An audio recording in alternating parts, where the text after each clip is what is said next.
Hello, welcome, Cabbage here. In Nier Reincarnation, I got my first SSS1 clear of the versus Wind Subjugations, but this one's special because it was full auto from beginning to end. Ever since we changed over to Season 2, my motivation to do Subjugations has been low, but I do want to, continue to upgrade my Blackhorn weapons, so I do want higher scores. I want to get more gold coins. So today, on a whim, I tried a few elements with just full auto runs to see what would happen. And versus Wind, I got this crazy score, so I can show you how I set it up, and then maybe it can be helpful to people. Ideas of like team builds or what equipment to use or whatever. Some people might object to this idea of a full auto run, but I bring this up in videos from time to time. But there's a genre of video game, the simulation game, where you typically don't have direct control over the characters or whatever it is, the armies or whatever that you're working with. It's like the general in the command room or the coach on the sidelines. It's all about preparation and team building and all that. And like that's the gameplay. For the people that enjoy simulation games, the gameplay is in the preparation. And then the result is more kind of like just the fruit of your labor. It's not the meat of the gameplay. But from a certain point of view, it's more hardcore to get a high score with a full auto run, because your knowledge of the moving pieces and like your preparations and all that needs to be good enough that it can still all perform at a high level even without direct input. Not to say that I'm very good at the game. For all I know, this might be a 1 in a million run that I was just lucky enough to record. But I got the score. Let's have a look at my team and the run. But here, this is the results screen. I played Stage 4, the highest difficulty, so we'll get the highest bonus there. Survival bonus, everybody lived to the end. I was a little bit worried about that. And then max combo bonus, 120%. Not as high as the 160 that I usually get, but higher than I was expecting, actually. Alright, and there are my teams by wave.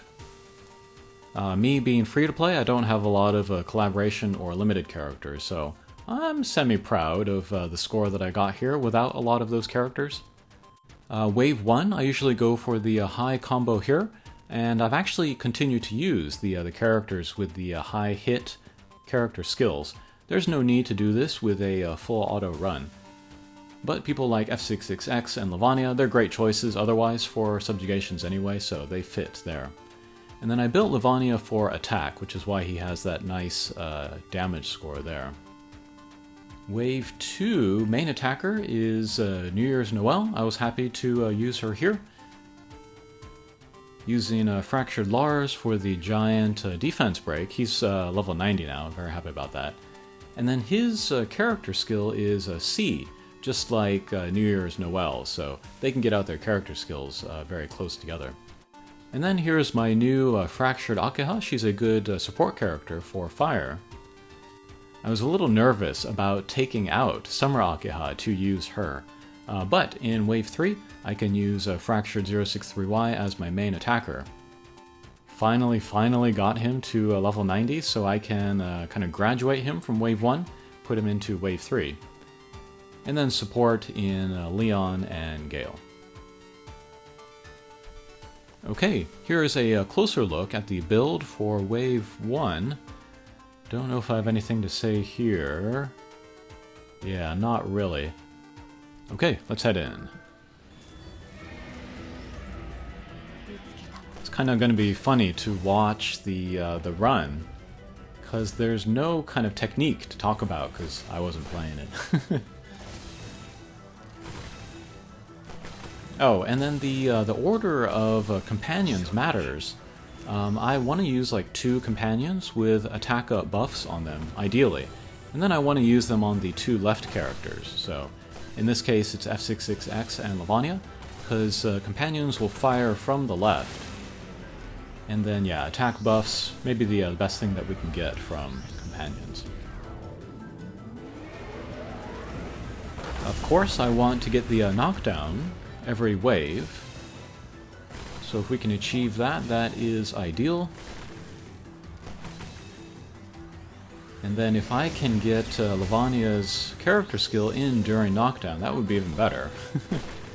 And looks like we do get that there. Great. And then one thing I'm worried about is that after a knockdown, the boss is going to buff itself. I'm probably not going to be able to prevent those. Usually I would do that with filling the time with skills saved up during knockdown, but not able to do that here. Okay, somehow we were able to prevent it there, so that's lucky.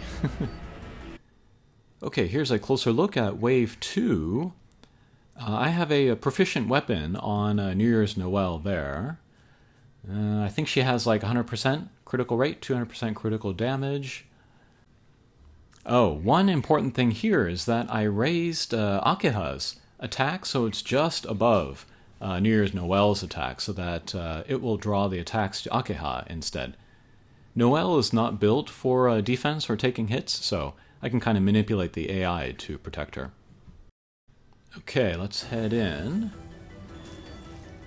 And then I'm placing all of my attackers in the center, because if, like the character skills, all charge up at the same time, then the character in the center seems to send that out last, so to be able to take advantage of like the buffs or the debuffs from the support characters on the side will increase the damage of that character skill, so yeah.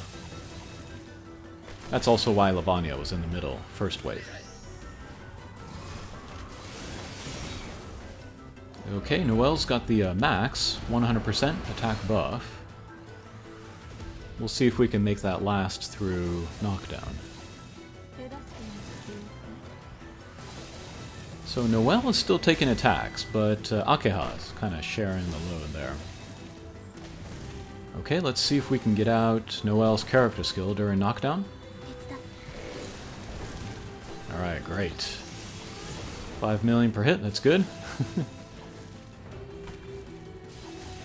Yeah, her and other characters with C-type character skills, they can get out 2 character skills during knockdown, but that's most likely not going to happen during auto runs.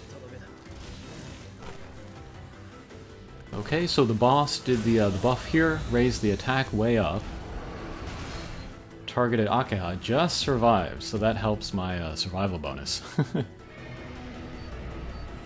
Okay, and let's look at the final wave here. The main hand weapon, I use the Blackhorn Greatsword on 063Y. I could also use the Dark Memory Akeha's Greatsword. That's usable in manual because you don't want to use that AoE attack during knockdown. It just takes too much time. But during auto battle, definitely, I think the Blackhorn Greatsword is going to be better. Anything else to say here? I have a couple new companions here, and yeah, that's just another element of like being a free-to-play user waiting for power creep to make content easier.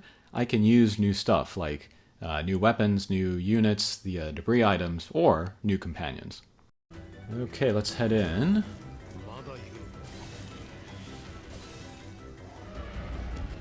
Same deal here, we got 063Y in the center. And it looks like the buff from the previous wave wore off, so not a lot of damage from the AoE attack there.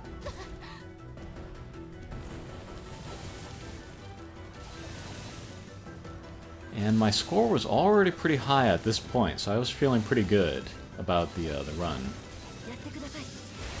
Okay, so there, all 3 of the character skills charged up together. But the 2 support will come out first, and then finally will be 063Y. That'll be nice damage there. That's not a good attack buff on him, only 20%. So that partly explains why his total damage was lower than New Year's Noel in Wave 2. But if I wanted to improve this run, you know, I could further fiddle with like who's equipped with who. Maybe it's a deal with what weapons I have equipped. Or like how quickly the skills are coming out, or what order they're coming out. And yeah, that again, that's the simulation game type of gameplay.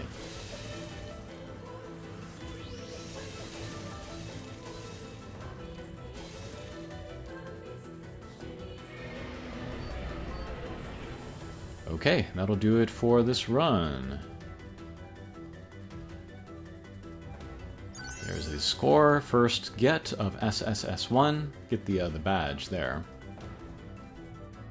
Okay, that was kind of a miracle, but yeah, hopefully that was entertaining or informative. I do not have any plans to go for SSS1 auto-clears of other elements, so I hope people aren't expecting that. Okay, thanks for watching, and we'll see you again. Take care.